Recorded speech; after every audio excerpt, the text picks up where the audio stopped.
Avant d'investir dans un FCP à la BFVM, regarde ça.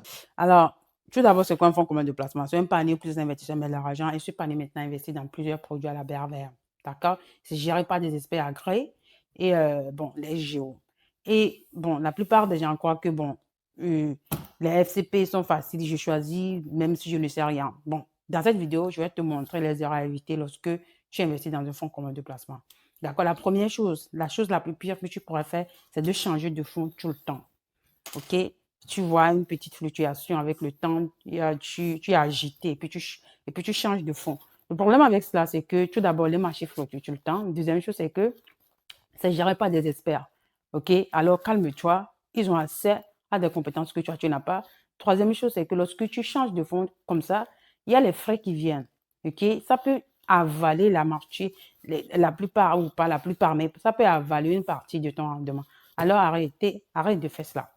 Deuxième chose à ne pas faire, c'est de ne pas diversifier. OK? Et quand je dis cela, c'est que diversifier, c'est en réalité ce que les fonds communs de placement en fait font. Mais le problème ici, c'est qu'il y a des gens qui investissent seulement dans des fonds communs de placement monétaire.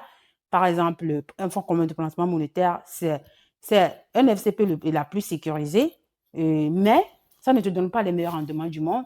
C'est assez liquide, mais ça ne fait pas fructifier ton portefeuille. Alors, ne pas diversifier en utilisant un fonds commun de placement, c'est un peu travailler contre toi parce que c'est la puissance des fonds communs de placement. C'est diversifier ton portefeuille. Alors, il faut essayer d'analyser les différents fonds communs de placement. Il y a plus de 75, je crois, oui, 75 SCP à la BRVM. Il y a sûrement un fonds commun de placement qui te donne l'opportunité de diversifier au-delà d'un fonds commun de placement monétaire. Maintenant, troisième chose à éviter, c'est que investir sans stratégie. Il y a des gens qui tombent dans mes lives, m'écouter à parler des fonds communs de placement, des notions d'éducation financière, et puis il fait le vertige des applications de FCP et commence à investir. Ça, c'est on ne fait pas cela. Tout d'abord, avant d'investir, il faut définir son objectif. Il faut savoir comment définir son objectif, définir son horizon, définir le montant, comprendre son profil de risque, comprendre la stratégie, comprendre le profil de risque du fonds commun de placement, l'objectif du fonds et le savoir comment lier à son objectif et son profil de risque. Alors, ça, c'est très important. Quatrième erreur à éviter, c'est que attendre le bon moment pour commencer. Et essaie de timer le marché. Non, non, non, ça, c'est pas une bonne idée.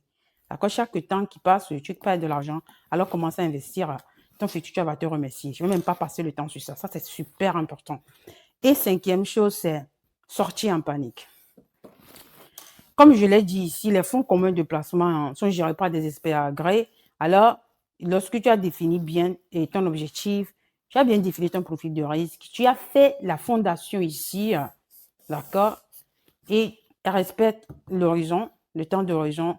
Les marchés vont fluctuer, mais les experts sont là pour pouvoir équilibrer ton portefeuille. Et si tu as, bon, si c'est horrible que tu dois absolument faire quelque chose, essaie de discuter avec les experts avant de faire des choses que tu vas regretter. Alors, si tu veux comprendre comment investir dans un fonds commun de placement, la BRVM, mais pas seulement cela, comment vraiment comprendre les différentes notions de gestion financière personnelle, OK, et comment utiliser les différents outils de gestion financière personnelle pour atteindre la liberté financière, comment investir à la BRVM, comment créer son patrimoine, comment diversifier son portefeuille, comment construire et faire une transmission d'héritage.